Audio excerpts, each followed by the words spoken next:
Well, hey guys, and welcome back to the Game Room. Hope this video finds you happy and healthy today. On today's video, I want to do a special paddle game extravaganza, starting with the classic Breakout for the Atari 2600. Now, I also have the following games: Demons to Diamonds, Circus Atari, Street Racer, Night Driver, and of course the all-time classic from Activision, Kaboom. So let's go ahead and get started with Breakout. Of course, Breakout is a very simple game.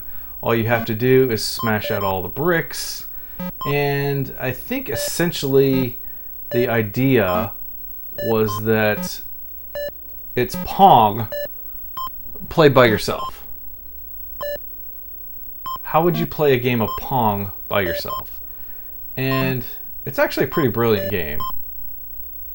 And spawned Super Breakout, and also Arkanoid later, and then hundreds and hundreds and hundreds of clone games along with it. Now, many of you might know the story of how Breakout got started.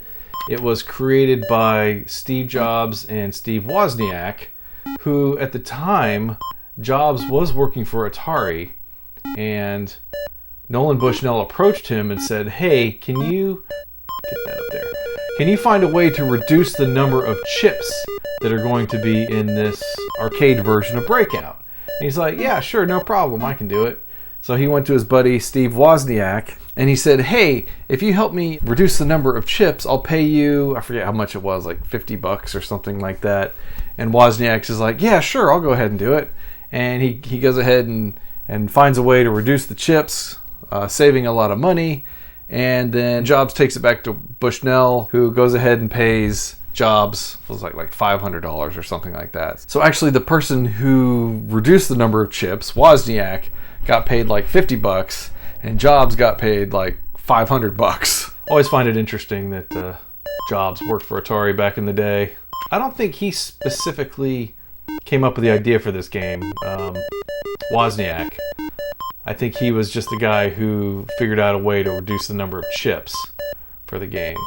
When you get down to this, your only goal in life is just to keep the ball going. You don't even care where it goes. Oh, I think that's it.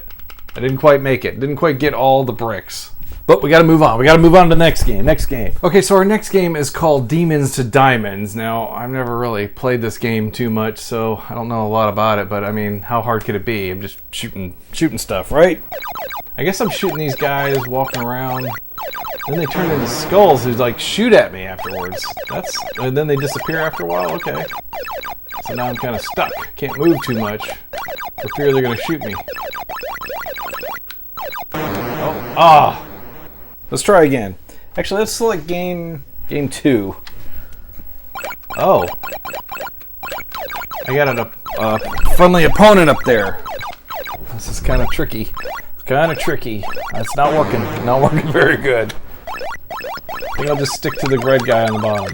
Wait, yeah, this is the red guy. I can only shoot when they're moving. I don't like this level. Seems like the longer I hold the button, the longer my beam is when I'm shooting.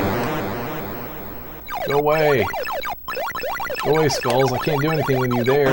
Ah! Alright, next game. What's the next game going to be? Night Driver. Let's do Night Driver. Whoa. I'm dead already. Basically, you're just steering, trying to stay on the road and not crash. And it's very difficult to see anything that's going on in this game, and I just crashed.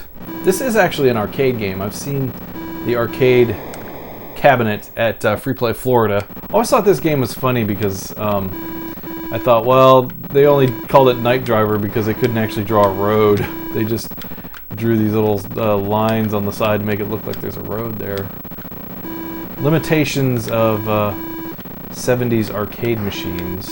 I'm actually surprised that this game doesn't use the steering controllers, which are slightly different than the paddle controllers in that they spin all the way around, whereas the paddles stop. Must have got that guy's house. Oh! Crashed into the car. Oh, come on, let's just get to the end. Can we get to the end? Oh, I had no choice but to crash into the car there. Oh, 1 second to go. Oh, 38 points. Or miles, or I don't know what that means, but anyway, that's Night Driver. What's the next game? Next game, Street Racer. Okay, so reset. Okay, so all I'm doing, I'm on this side over here and I just crashed. I guess I could be either side. This is an interesting game because, you know, it's a split screen game, so obviously you're supposed to play with 2 players, but I can't control the purple car, I can only control the red car. So I guess whatever variation that I'm playing is 1 player only. The computer is just there to crash into the cars, I guess. Oh, he just intentionally crashed into me. He's trying to hit me. That's not cool, man. And I'm trying to imagine, in what universe does that look like a car? I mean, I guess maybe it kind of looks like a Formula 1 racer, maybe. But if I was racing street cars and street racing, I wouldn't be driving a Formula 1 car. I'd be driving like a, you know, like a Mustang or something. Oh, come on, come on. Come on, it's so close. Is there a time limit or something? When does it end? Go, go, go, go, go, go. Come on, I gotta beat the computer that's not even playing. Come on, 45 seconds, 45, 47, 43, 48, 50. Come on, can I get 51? 52. Come on, 53. Whew. Okay, I guess that's game over. I'm gonna crash into you anyways. Circus Atari is the next game. This is actually a really cool game. It's kind of like a Breakout variation. We are a clown, actually 2 clowns, and these are the balloons bouncing around, and you have to jump up there and get all the balloons. And you have to do it by not killing your clown friend. You just jump on the seesaw, try to get all the balloons. Wow, that was good. I got a lot. They don't want to go any higher. They're just like, eh, we're good. We're just going to stay. Oh, now he went high. Okay, there we go.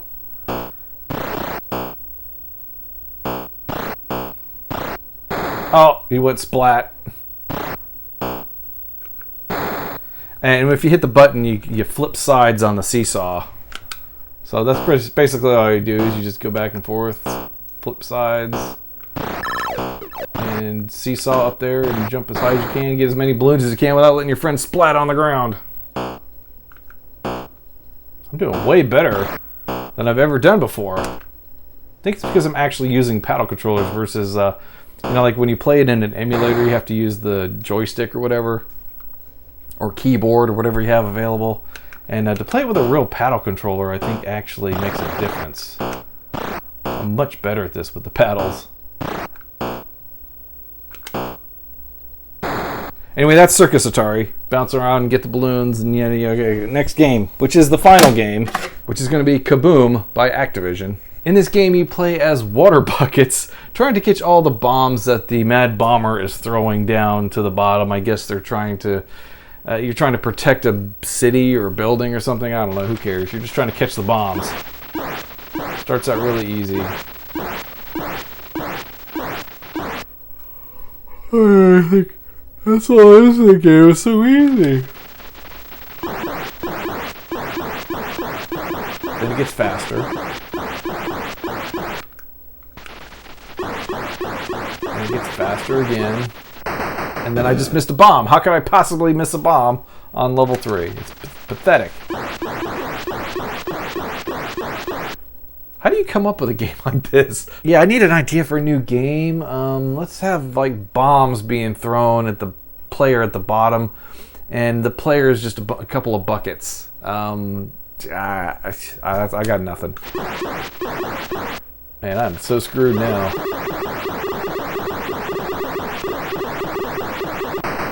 Yep, screwed. Just rotate back and forth really quickly. Because even if you miss the bomb, the other buckets beneath your main bucket can still catch the bomb, too.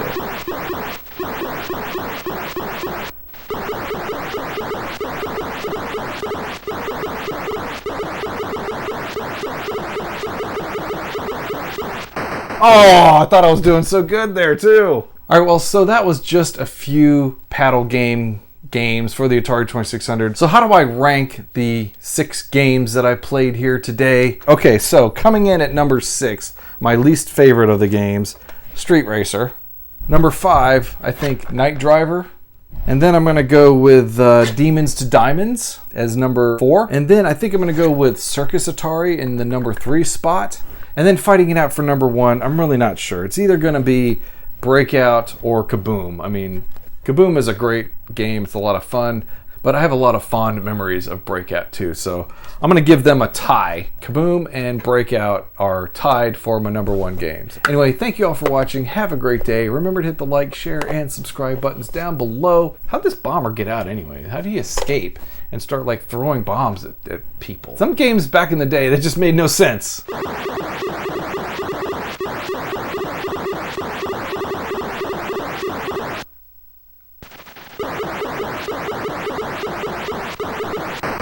Ah!